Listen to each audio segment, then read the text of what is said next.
timbar mazina ya lida ya wanni ya na timbar mazina ya lida ya wanni ya na timbar.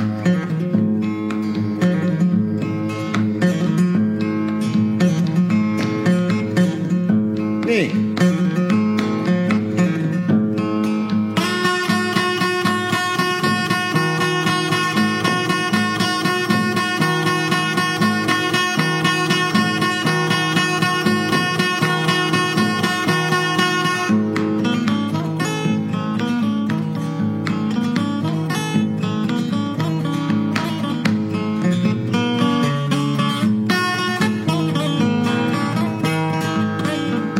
Timbar mazina ya leila ya wanni ya na timbar mazina leila ya wanni ya na timbar.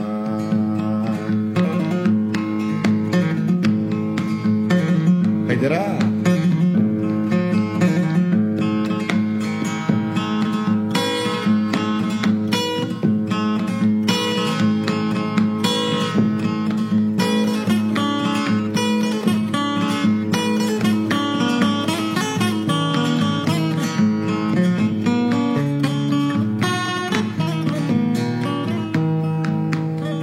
Yawanniyana yalida yawanniyana timbar mazina yalida yawanniyana timbar.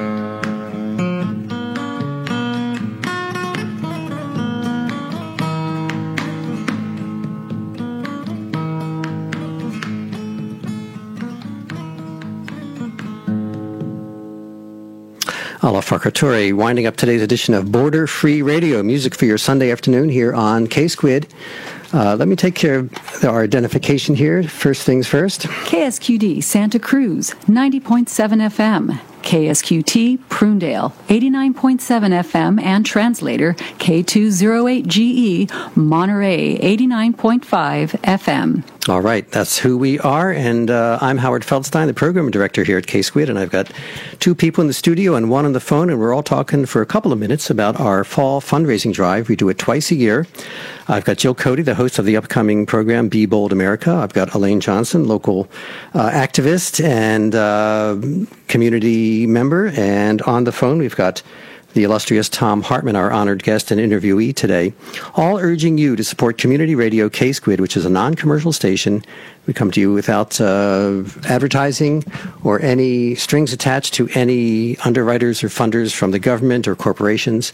It's all of, by, and for listeners just like you. And you can call us at 831-900-5773 or make a contribution to support this radio station at ksqd.org. Jill, Tom? Well, what I wanted to remind people about, and that is something that happened, it was several years ago, but I think it has a lot to do with today, and that is when Rick Snyder was the governor of Michigan, I believe. Yes, Michigan. He dissolved the city council, several city councils, and put in his executive directors. So he dissolved democracy in several cities back then. Now we're facing the dissolution or dissolving of our democracy nationally. But what was interesting is in the city of Benton Harbor, he put in an executive director that would work directly from him. And the first thing that executive director did was close the community radio station. The very first thing, because that is what united the community, what people listened to. And you break the media, you break that communication ties, and you have better control. So I wanted to remind people that community radio is great with the music and the talking programs, but it is also a fundamental part of democracy. Amen. Amen. Tom, go for it. Community radio is just essential. I mean, this is the modern day version of, the pamphlets that they used to nail to trees in the Revolutionary era, and it's how we get the word out. It's media that is literally of, by, and for we the people. And so it's really critical and it's important, and particularly in an election year. It is, I'm on a bunch of nonprofit stations and I do fundraisers for many of them. It is really hard to raise money because every politician on earth has their hand out right now, and a lot of people, have enthusiastically donated a lot of money. And so this is a particularly difficult time for K-Squid to be raising money, and thus a particularly important time for you to call now and make a contribution. Your contribution now will have probably more impact than any other, than next year, or next spring, because it's going to be so tight. It's going to be difficult. It's really a challenge. Yes, and Jill's point. I thought of that thing when a coup happens, they seize the airport and they seize the radio stations and the TV stations, and that's the extreme version. But perhaps even more insidious is the fact that we have so-called free media or uncensored media, but it's dominated by Fox or even CNN or MSNBC. There's a limited scope, and they are beholden to their advertisers and to politicians. I don't want to say they're necessarily bought off, but they're not independent. They're not truly independent the way community stations like this are. Make your call now at 831-900-5773 or do it safe, secure online. Again, it's tax deductible and safe and secure at ksqd.org. I like to say that, remember, we're a .org. We're not a .com. We're not doing commerce, no commercials, no commodities. It's a nonprofit, non-commercial station serving you and responsive to you and bringing you great shows like the Thom Hartmann program every weekday. With hundreds of volunteers. Yes. I mean, we are all passionate about what we do. We're not here making any money. I'm going to triple your salary for saying that, Jill. Thank you. She's a volunteer. 0 times 0 is... All right, I'm going to turn you over to Tom. And listeners, if you appreciate Tom, because you listen to him during the weekdays or you're enjoying this show every other Sunday, recognize that it's your part, that your contribution makes it possible. Collectively, we get this done. If you want to give us $35,000, that's great. But if you can give us $100 or $120 or $20 a month, it will go towards that $35,000 goal to keep the station going. All right, ksqd.org or 831-900-5773. Let's enjoy this interview. Well, I'll start at the beginning. Hello, hello, hello. Welcome to Be Bold America. I'm your host, Jill Cody. Our program today is What Happened to the American Dream? The GOP ripped it apart. And we will be speaking with the bold Thom Hartmann about his latest and last book in his Hidden History series, titled The American Dream, The Demise of the Middle Class and How to Restore Our Future. What does each political party mean by the American dream? When they invoke this touchstone of American success, the widening wealth gap is all too familiar to millennials and Gen Zers, especially when home ownership and the lack of debt seem like faraway fantasies. The American dream often remains just a dream for many, but Thom Hartmann uncovers the rise of the middle class through the progressive policies of FDR to its downfall with the increasing prioritization and economic regulations of the Reagan era. We have big things to do. Our bold guest today is Thom Hartmann.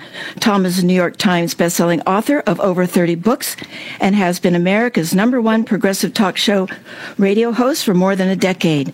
His influential show is carried on Sirius XM and radio stations nationwide, such as KSQD, and it is simulcast as a television program on Free Speech TV.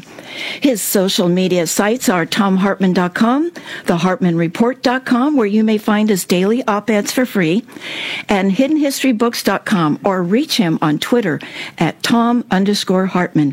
Hello, Thom. It is such a delight to have you back on the show. Welcome to Be Bold America. Hey, Jill. Thank you for inviting me back. It's so nice to be here with you. I am so excited to talk to you again. Since we have the honor to host you for the first half hour of the program, I want to introduce you to Elaine Johnson, who will finish out the half hour with me. Elaine is an executive director of Housing Santa Cruz County, and she's at the forefront of advocating for affordable housing. So, Thom, meet Elaine, and Elaine, meet Thom. Hey, Elaine. Hello, Thom. Nice to meet you as well. Thank you. So now, Thom, to begin, I first wanted to ask, aren't there really two different visions of the American dream depending on whether you're a Republican or a Democrat? What are they? Yeah, I heard a billionaire on a TV program last week talk about, becoming a billionaire, and he said, "Yep, I hit the American dream." I don't think most Americans, though, think that's the American dream. I use my dad's life. I mean, when I was a little kid, I remember being 5 and 6 years old, and my dad sold World Book encyclopedias and Rex Air vacuum cleaners door to door, and we lived in a little, one-room house that used to be a shed that was next door to a much larger house in Lansing, Michigan. And then he got a job in a tool and die shop and was able to join the machinists union. And boom, suddenly, we were in the middle class. Dad was able to buy a house. He was able to buy a new car every 2 or 3 years. He was able to take a vacation every year. And when he retired, he had a pension and was able to travel around the world. That, and he had health insurance through the whole time. He was able to raise 4 boys and, put his kids through school and just that with a single paycheck, actually. And that, I think that, I believe, is the American dream that most Americans recognize. And certainly that the Democrats talk about. So what is the Republican American dream? It's you too can be a billionaire. You too can win the lottery, and you really need to think like a billionaire. You need to work for tax breaks and tax cuts for rich people because someday you might be one. You just never know. That's the Republican shtick. Well, what inspired you to write The Hidden History of the American Dream, making it your 10th book in the series? I wanted to it's the last one in the series, too, and I wanted to round the series out with a book that kind of encapsulates everything that I've written about. Other books in the series talk about healthcare and guns and voting and oligarchy and monopoly and whatnot and the Supreme Court. And this one kind of encompasses all of it. I mean, we had... Well, in fact, actually, let me just back up a little bit and give you the biggest picture, Jill. In the 1770s, when the United States was being created, 1780s, Adam Smith wrote 2 very, very important books. The first was Wealth of Nations. It was published in 1776, but about 6 years later, he published another book called The Theory of Moral Sentiments that I think is much more important. And because in Wealth of Nations, he kind of laid out, the rationale for capitalism. In Theory of Moral Sentiments, he argues that capitalism can work one of 2 ways. If it's not regulated, it will produce great wealth for a small number of people, and he saw that as a good. But if it is heavily regulated in a way that is designed to maximize its benefit for society, then it can produce, wealth and prosperity for a large number of people. And he was a major inspiration, and Thomas Paine quoted him in that. He was a major inspiration for the people who wrote, the founders who wrote, or the framers who wrote the Constitution and put the general welfare in both the preamble and Article 1. And so there was this idea from the beginning of the country that capitalism didn't have to or shouldn't necessarily just run the country, basically. Capitalists shouldn't run the country. It really didn't become an operating principle for this country until 1933, when in the wake of the Republican Great Depression, which is what they called it up until the Eisenhower presidency, Franklin Roosevelt was elected. And at that time, only about 15% of Americans were in the middle class by my definition, or by the definitions of the time, for that matter. And and we'd never had much more than that. And no country had ever gone beyond 50%. And so FDR said, basically, I'm going to modify capitalism using the theories of Adam Smith and David Ricardo and John Maynard Keynes. I'm going to modify capitalism in a way that will produce a middle class that will be at least half the country, arguably more. And he did this with Social Security, with the right to unionize, the Wagner Act in 1935, unemployment insurance, the minimum wage. These were all things that just, nobody had ever thought of, people had thought about it. I mean, the Social Security program that FDR did was actually proposed by Thomas Paine in his pamphlet, Agrarian Justice, but, had never been put into place before. And what we saw was from 1933 until 1980, the middle class grew from 15% of us to 66% of us, 2/3 of us, when Ronald Reagan came into office. But there was this problem, and that was that in 1951, fellow by the name of Russell Kirk, who is considered the father of the modern conservative movement. Joe Scarborough was singing his praises last week on television. Russell Kirk wrote this book called The Conservative Mind, From Burke to Eliot, which is the Bible of the modern conservative movement. And in that book, he basically said, the middle class is growing really rapidly. It's disturbing this traditional conservative idea that society must have classes and orders, within society. And if the middle class ever gets too large, you're going to have chaos. And this inspired William F. Buckley to write that famous piece in National Review where he argued that black people were genetically inferior and therefore, this was before 64, and therefore, we shouldn't have civil rights laws. And basically they were, and Kirk and his colleagues, his contemporaries, were arguing that three things would happen if the middle class hit 50%, because it hadn't yet at that point in 1951. Number one, young people would no longer respect their elders, and that would create social chaos and a lost generation. Number two, women would no longer know their place in the family and respect their husbands. And number three, minorities would demand instant equality, and that would be destabilizing and bring down our society.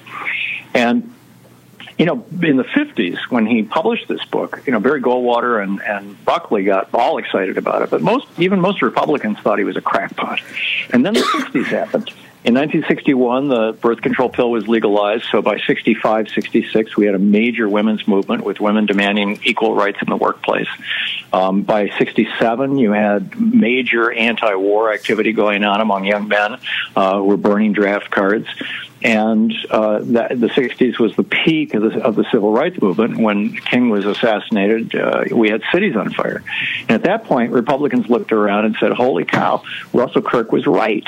And this middle class thing, it's almost it's about 50% now, and it's dangerous. We've got to reduce the size of the middle class. So that became Reagan's mandate. And that's the essence of Reaganism, of the Reagan Revolution, was cutting the middle class down to size. And he did this, very effectively. He destroyed PATCO. He went after unions, put the first union hostile head of the National Labor Relations Board, or Secretary of Labor, into place. He destroyed free public education, or free, college education. He, which created, this $2 trillion student debt thing we have right now. He cut taxes on the very, very wealthy dramatically, which did away with the kind of cap on the pressure cooker. So now we've got billionaires, richer than any human on earth has ever been, and taking their money and shooting themselves into outer space in rockets and things. And he initiated free trade. He negotiated Reagan and his Vice President Bush. Negotiated NAFTA and the General Agreement on Tariff and Trade, and did away with tariffs and did away with protections and stopped enforcing Franklin Roosevelt's Buy America Act. And the result of that was, when Sam Walton started at Walmart in the late 70s, it was all the stores had a banner out front that said 100% made in America. In fact, Made in America is the title of Sam Walton's autobiography. But by the early 90s, you couldn't find anything made, or the mid-90s, anything made in America in a Walmart anymore, because we moved all those jobs. We moved 50,000 factories and 15 million jobs overseas in a 15-year period. Mm-hmm. And so we are now, only 43% of us are in the middle class instead of the 66%. And it takes 2 jobs instead of 1 to be in the middle class. And then the final statistic I'll give you, and I open the book with this, is that when my generation, the boomers, were in our 30s, we controlled 21% of the nation's wealth. Right now, young people in their 30s control 4.6% of the nation's wealth. This is the direct result of Reaganism. So, Reagan, these guys thought they were preventing the collapse of American society. So you can argue that, this is the road to hell paved with good intention. But we've done their experiment now for 43 years, and it hasn't stabilized America. It hasn't made things better. If anything, it's given demagogues like Donald Trump an excuse to say to white, formerly middle class people, you're no longer as wealthy as you used to be, and whose fault it is? Those brown people and those black people, and et cetera. So, it's always the other. Well, and Ronald Reagan was sort of the beginning when the GOP was ripping the American dream apart, and another part that was the demise of unions. He really started attacking unions. Well, that was the first thing he did, because the unions were the guarantor of a middle class job. And when Reagan came into office, about a third of us had union jobs, which meant that 2/3 of Americans were in the middle class, because the local union employers set the wage floor for the non-union employers, who had to compete with them for labor. So that 2/3 of us basically had that middle class, because a third of us had union jobs. Now it's around 10 or 11% of us have union jobs, and surprise, surprise, only 43% of us are in the middle class. Well, and you mentioned the Supreme Court a little earlier, and it seems to me there's nothing the Supreme Court is doing that supports the American dream. You have thoughts on that? Yeah, the Supreme Court has been, right-wing since the mid-'70s. Lewis Powell was put on the court by Richard Nixon in 1972, and there's been a conservative majority on the court basically since then. Nixon and John Mitchell hounded Abe Fortas, the most liberal member of the court, off the court. He was the only member of the court to have resigned in, I think, over 100 years, and by threatening to prosecute his wife.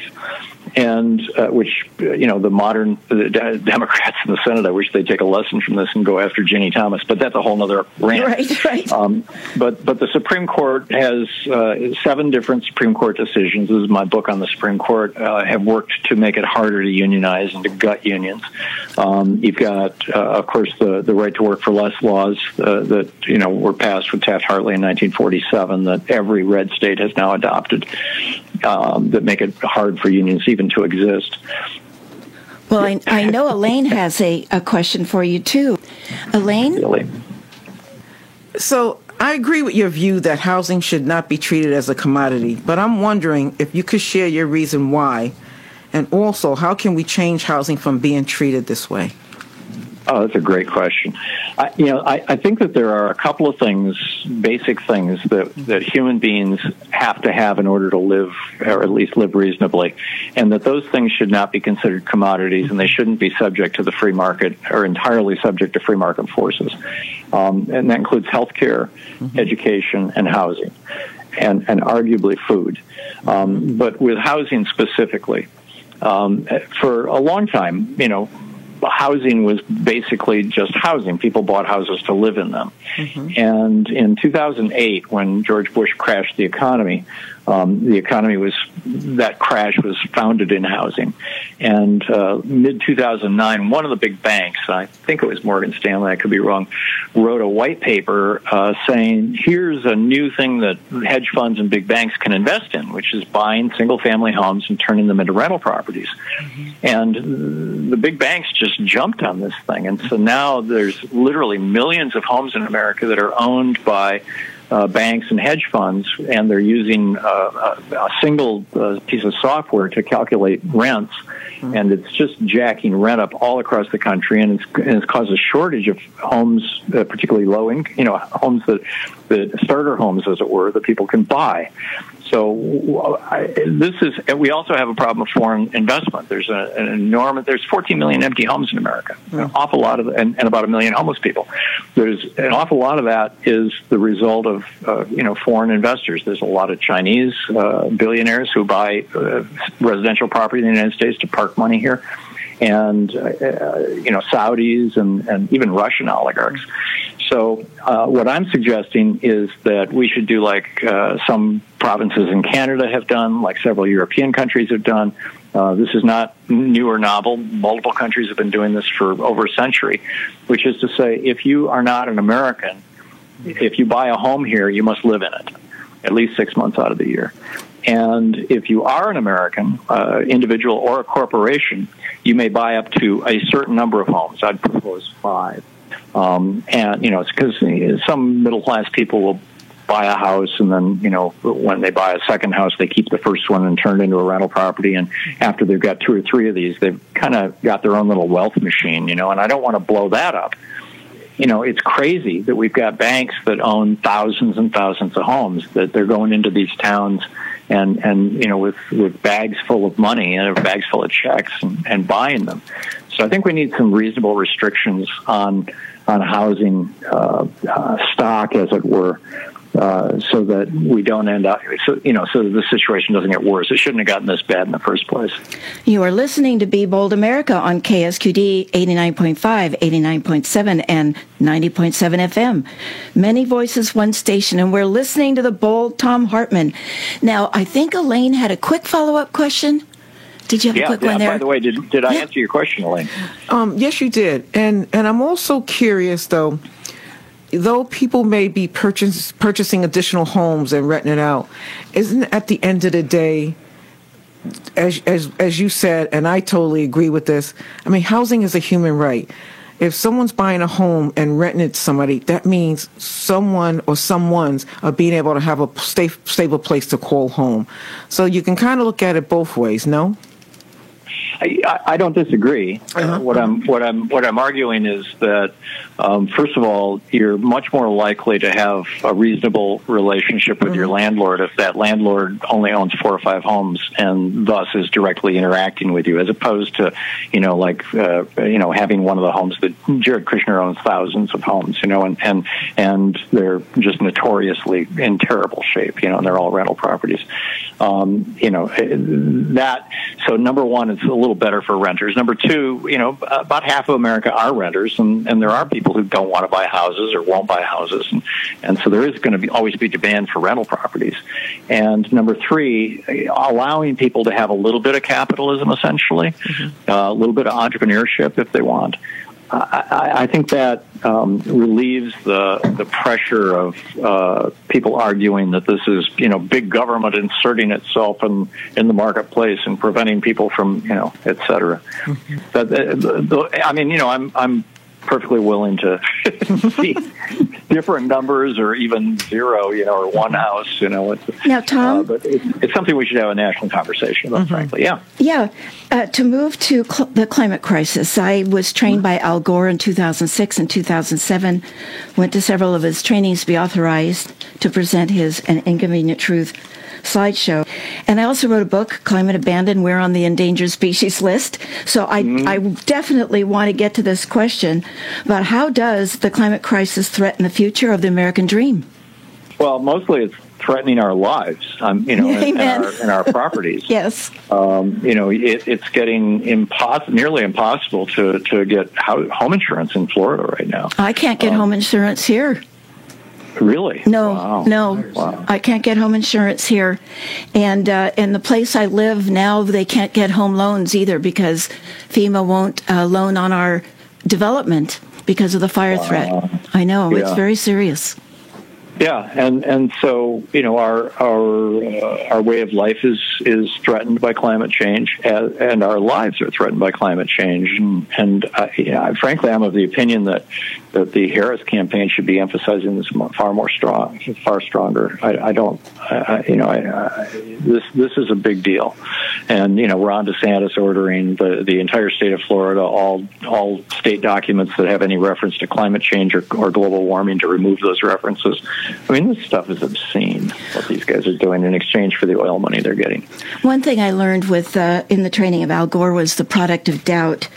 And it seems like doubt is everywhere now, at least in the Republican politics, because you can create doubt. The chemical industry did it. The cigarette industry did it. The fossil fuel industry. Just create the doubt. They don't have need to have the facts. So it's very easy for them to do. And it just seems like our society constantly living under doubt is also a way the American dream is nibbled at. Am I right? Yeah, I think so, Jill. It's not just doubt; it's cynicism. I mean, this is one of the things that they market very effectively, and we see this in a lot of the political advertising right now. All politicians are evil, or certainly all of these particular type, or whatever. It's just cynicism and doubt. They're major products that these people are selling.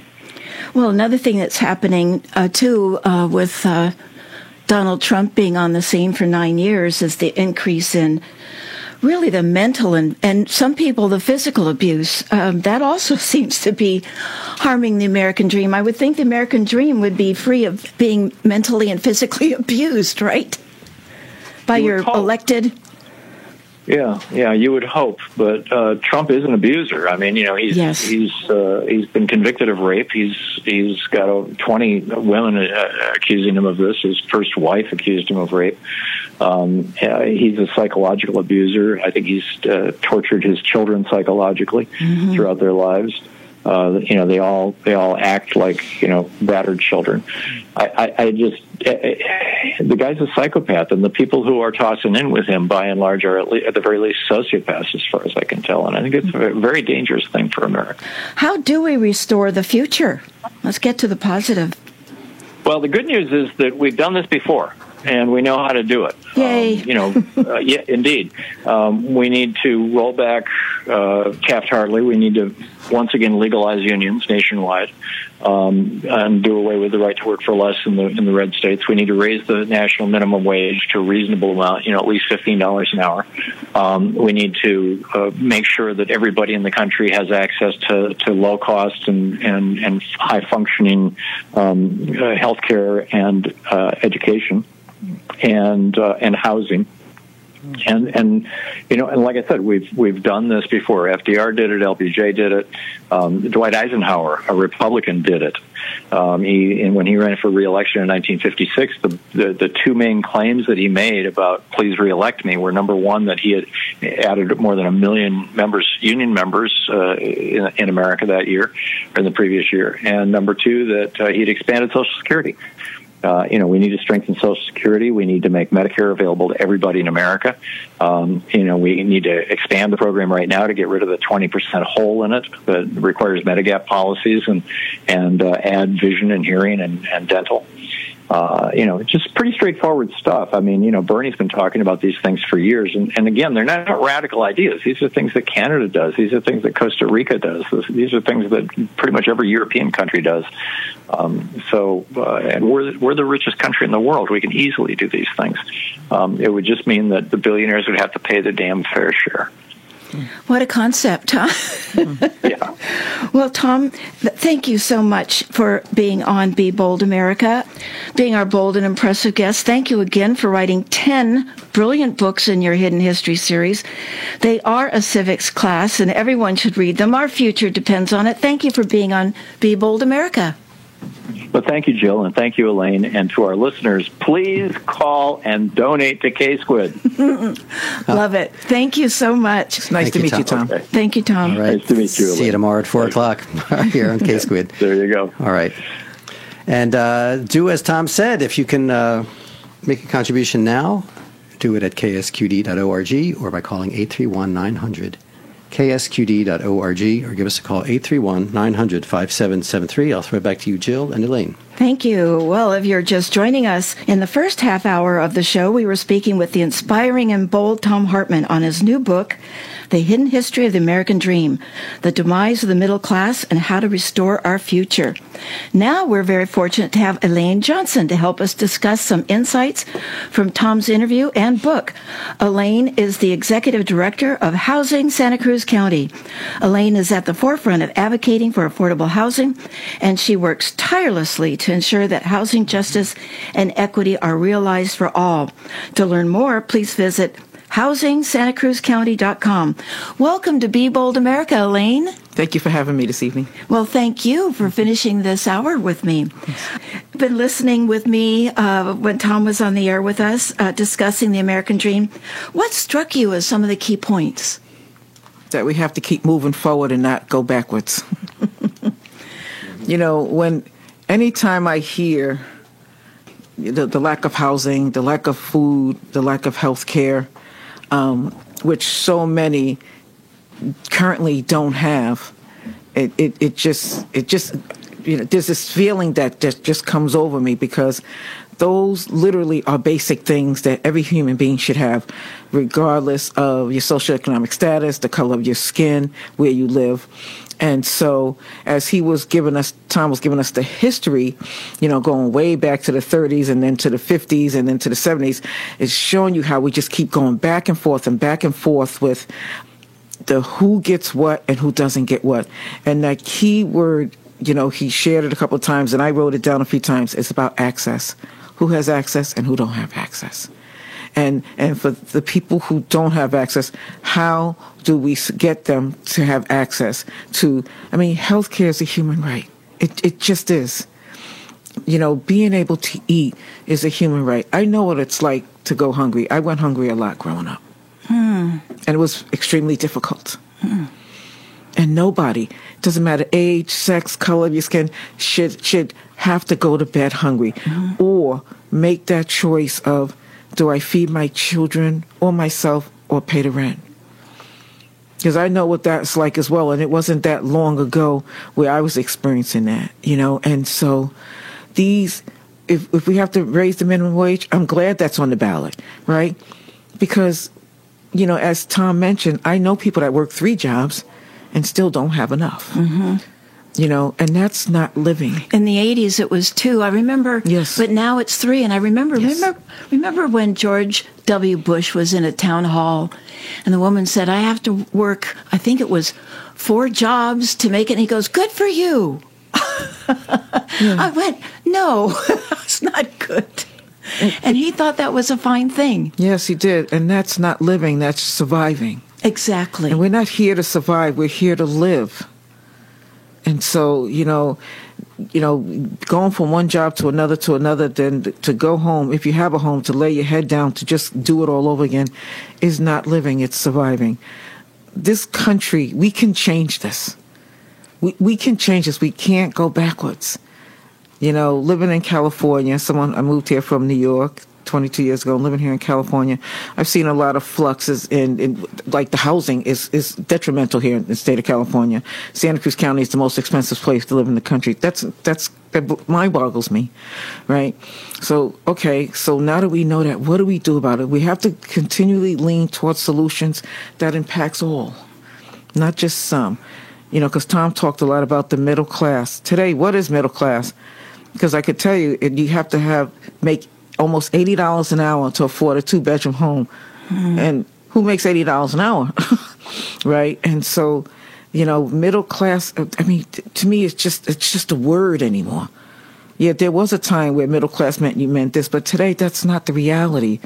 It's you have to make an enormous amount of money just to be able to meet your quote unquote basic needs. And that too is not living, that's just surviving. Well, it seems that FDR was so successful because Tom mentioned that the middle class before FDR was 15%. Yes. And then FDR's policies were put in place, and then after about 50, 70 years, it got to 66%, which seemed to frighten the people that did have a lot of money, you know, and don't want to allow access. That's right. Now they've been able, over the last 40 years, to crush that access. Yes. Push people down to making the middle class 43%. So there's that 23%.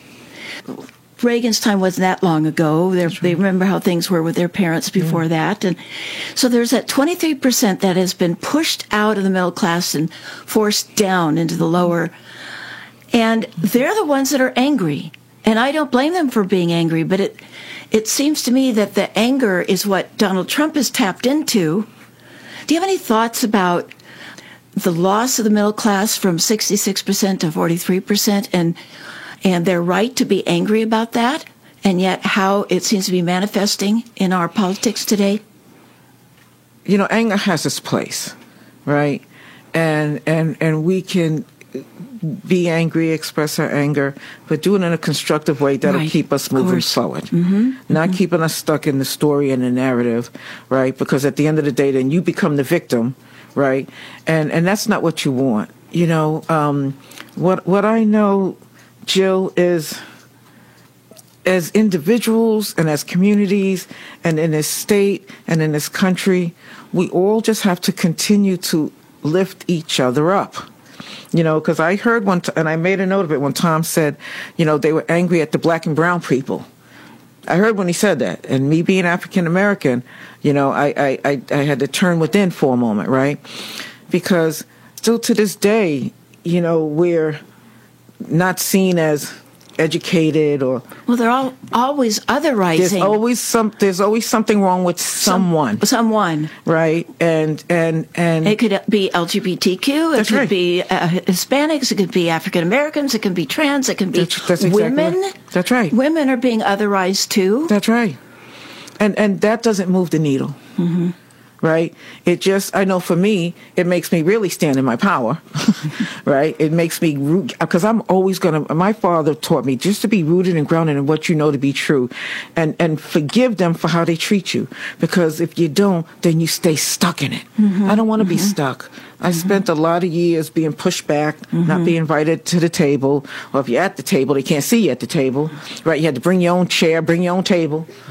Right? And you get that wears on your nerves. Mm-hmm. I was the first woman in a management position for a city in the Bay Area, and when I sat for the first time at that management table, and it was all the men, they didn't know what to do with me in the room. They just sort of looked at me and they were uncomfortable. I had a seat at the table. They just didn't know how to behave. And, some ugly things were said to me during those times. But it's getting that seat at the table and then, I guess, earning their respect or then becoming part of the conversation is the start. There was one question that I didn't get a chance to ask Tom, which was, how the American dream can survive with Fox so-called news. Because Fox News' business formula is victimhood, grievance, and outrage.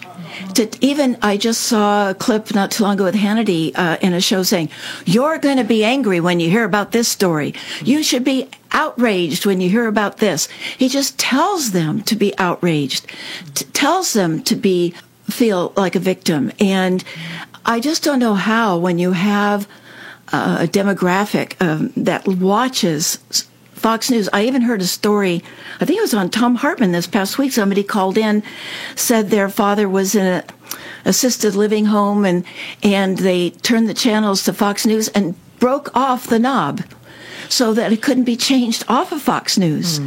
I don't understand how the American dream can survive when you have a network where the business formula is made on going after your lizard brain, your amygdala, keeping you angry all the time.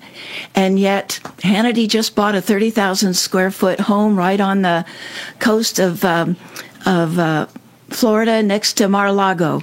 And Tucker Carlson, he's not on Fox anymore, but he has his own private island. I mean, these people are making an enormous amount of money by destroying anybody's American dream. Anyways, any thoughts on that? I get angry when I start talking about Fox News myself because I think it's I see your passion. Such an injustice using the public airwaves. I think for me, it comes back to choice. What I choose to read, who I choose to have in my life, what I choose to put in my body, what I choose to put in my mind. I mean, at the end of the day, we all have that personal choice. I have people in my life who I love, and we don't have the same views. But that doesn't mean I'm going to spend my life trying to convince them to think differently, because that's not my responsibility. My responsibility is to always be respectful, respect you for where you are, but for most importantly, but it's not to lose myself. I love that phrase that you just said. You're responsible for the choice of what you put in your mind. That's true. I don't know that a lot of people think that way, that they have a choice of what they put in their mind. But that is the truth. We make choices every single day, the minute of the day. And it's something my spiritual mentor taught me 22 years ago, and it really changed my life. He said, everything you do, Elaine, is your choice and nobody else's, including my responses and reactions, right? And so it's the same as watching TV. If I'm watching something that don't feel good for me, I turn the channel. And it's the same thing, what I'm listening to, just turn the channel. If there's somebody in your life that it doesn't fit into what you do, just turn the channel, right? Because two rights don't make a wrong. They just don't make a wrong. Two rights don't make a wrong, and I don't want to say somebody's wrong. That's just your views. Well, another thing that Tom touched on was the income inequality we have in this country. Yes. It's worse than the barren years when the Rockefellers it's worse than that. Yes. And I wonder how we can address that. The income inequality. They're buying, I think, something like half of Atlanta. He was talking about hedge funds buying homes. I think Atlanta has suffered that a good deal. I know it. Well, I think being rented by hedge funds. But I don't necessarily think that's the whole story, right? Good. There may be homes being bought out by others, but at the end of the day, we need to build more homes. Because there's not enough homes. We already know that. There's not enough homes, and we need to continue to build. That's the solution. I mean, again, we have to choose. Where do we want to put our lens? On the fact that someone just purchased 15 homes, and my hope is he's opening it up for people to live in, or we can see that lens, and with the other lens say, okay, what can we do to continue to build so there's enough? So Kamala Harris has come out saying that she will build 3 million homes. Do you think that's achievable? Too high, too low, too what? We have to start somewhere, right? I mean, we do. There's propositions on the ballot right now. We like in Santa Cruz County, we are very fortunate to have amazing senator, assembly women. We are congressmen. We are community leaders, city councils. We are very fortunate to have people that are going to bat for us in Sacramento, who are going to bat for us in D.C., right? That's the work we have to keep doing, so that we can get funding in, so we can continue to build, have those relationships with developers. That's one of my many roles, to deepen my relationship with developers, advocate for homes to be built here, so that people who live here, their grandkids can live here, and their kids can live here, because right now a lot of that can't happen, right? And so, for the state of California, I think it's possible. I do, because if you think it's not, you get stuck in that, and then you don't move. But if you think it's possible, like I tell people, with this, the state has mandated that each jurisdiction has to build a certain amount of homes, and in Santa Cruz County, and I tell people, don't get paralyzed by the number. Just build. Do you know, Elaine, how many homeless are in the country? What that figure is? It's a lot. I know. I was just wondering. I'm thinking that 3 million homes doesn't seem to be a very high goal. Well, the hope is that we're not going to stop housing people right now. Right. Santa Cruz County does a good job at that, and they continue to do a good job of that. And so, but that's the thing, you build homes, but start housing people with what we have. Seems like 3 million homes should be the goal for California, not the country. True. True. We don't have enough there. Any more thoughts on what Tom had covered? I just know we can't go back. Right, we can't. This is almost 2025. Like he said, we know how to do this. But there's some powerful forces that want to draw us back. I don't know how familiar you are with Project 2025. I am. That's over 900 pages of pulling us back and destroying our government, destroying education, destroying housing. I think they want to change what department it was, the Department of, I think, in Housing and Urban Development to the Department of Life. So do you have any thoughts on Project 2025 you want to share? Well, I don't really like to entertain that and that energy, but I'll tell you what's sitting in my head right now. You know how when Obama says, don't boo, vote? Vote.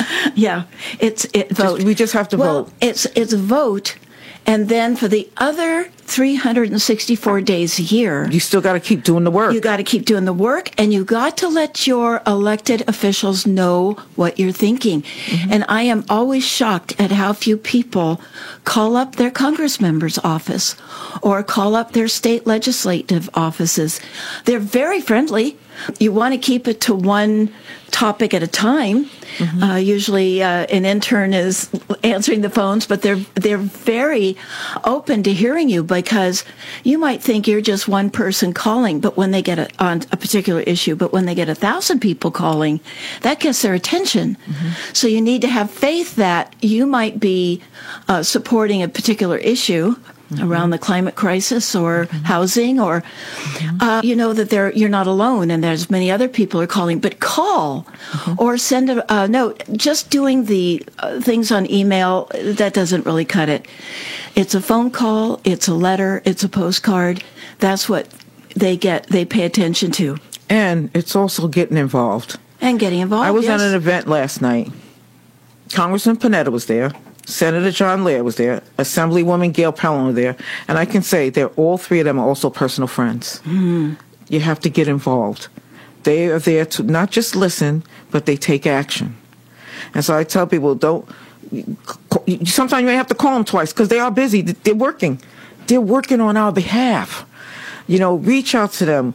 Their open door policy. They'll schedule lunch with you. They'll coffee, whatever. But that's the steps we have to take. And I was born and raised in New York. I was raised in community. And so I was raised early on to connect with people if you needed something. So it's second nature for me. But that didn't come overnight. I walk into the door, Congressman Panetta said, "Hey, Elaine, how you doing?" I said, go, "Hi, Jimmy," but hi, because I can call him Jimmy at times, right? But I do respect him. We hugged, we took pictures. What you need? What you need, Elaine? You know where I'm at, and that's what it's about, right? We don't.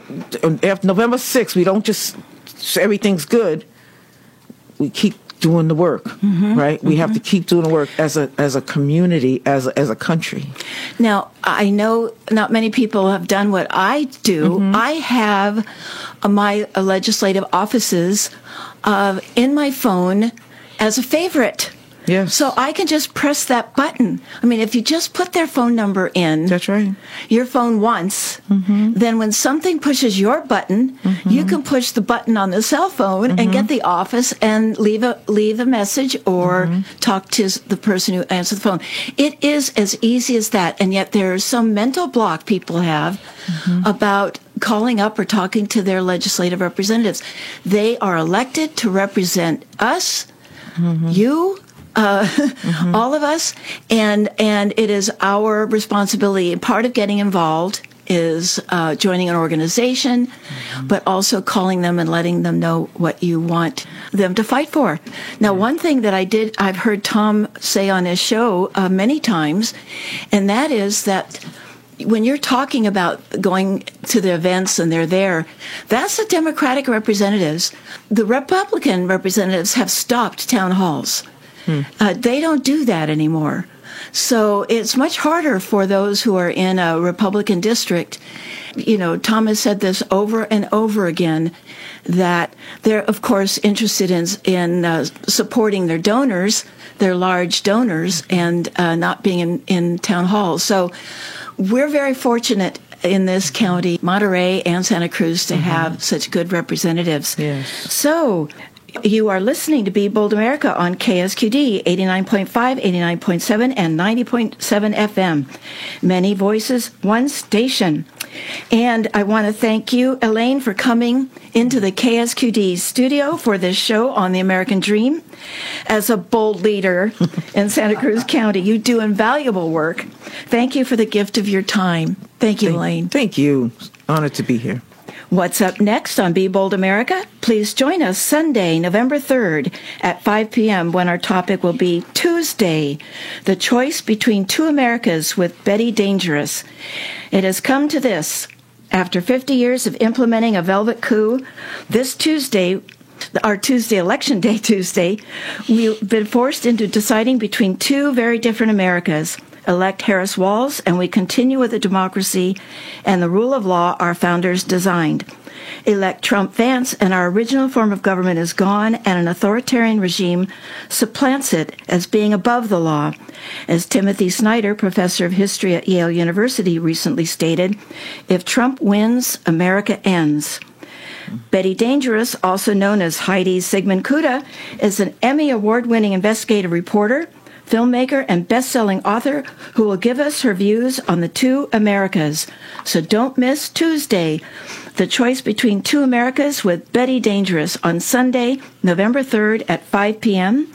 And my name is Jill Cody, and thank you for listening to Be Bold America.